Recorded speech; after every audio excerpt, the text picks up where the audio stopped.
Halo Sobat Boni, yuk belajar teks eksposisi bersama Boni. Pasti seru.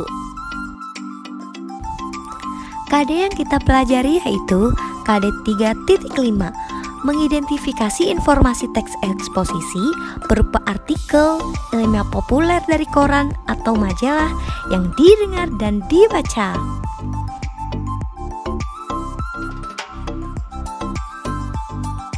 Pengertian teks eksposisi.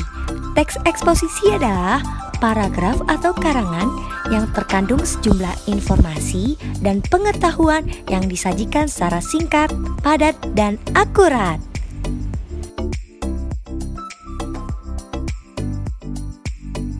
Selanjutnya yaitu struktur pembangun teks eksposisi. Yang pertama yaitu tesis. Tesis adalah salah satu bagian teks eksposisi yang berisikan pernyataan pendapat dan opini dari penulis terkait topik yang akan dibahas.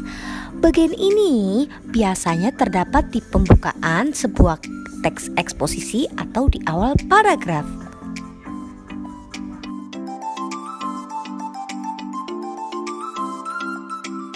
Struktur yang kedua yaitu argumentasi.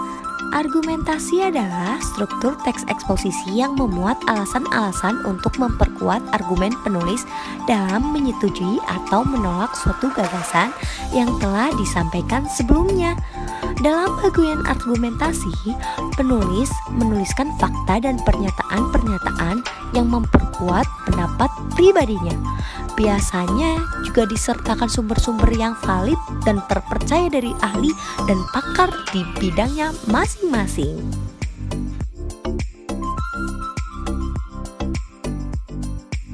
Struktur yang selanjutnya yaitu penegasan ulang. Penegasan ulang adalah penegasan kembali dari pernyataan sebelumnya menyerupai kesimpulan, sehingga pembaca lebih dapat memahami isi dari teks. Penegasan ulang biasa diletakkan di bagian penutup teks eksposisi di akhir paragraf.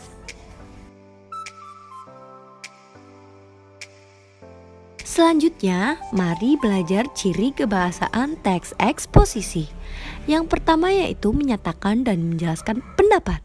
Yang kedua yaitu memuat fakta yang bersumber dari penelitian. Yang ketiga, penegasan pendapat berada di bagian penutup. Yang keempat, penggunaan pronomina atau kata ganti. Yang kelima, penggunaan leksikal.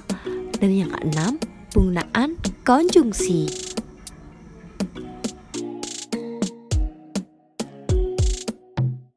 Selanjutnya, mari belajar contoh teks eksposisi. Air menjadi kebutuhan pokok yang sangat penting bagi manusia saat ini.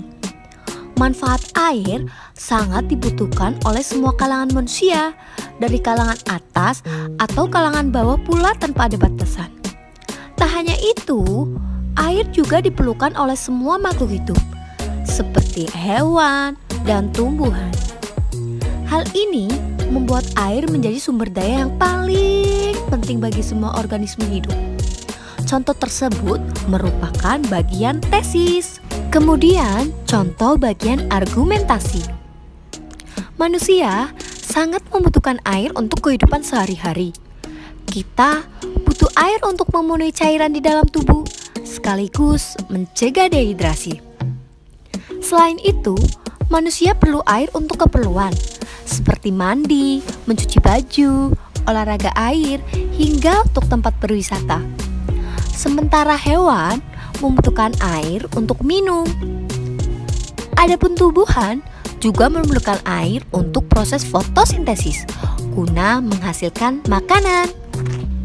Selanjutnya, hal ini tentu menjadi bukti bahwa air menjadi sumber daya yang sangat penting bagi manusia, hewan, dan tumbuhan. Tanpa air, tentu tiap makhluk hidup tidak akan bisa bertahan hidup.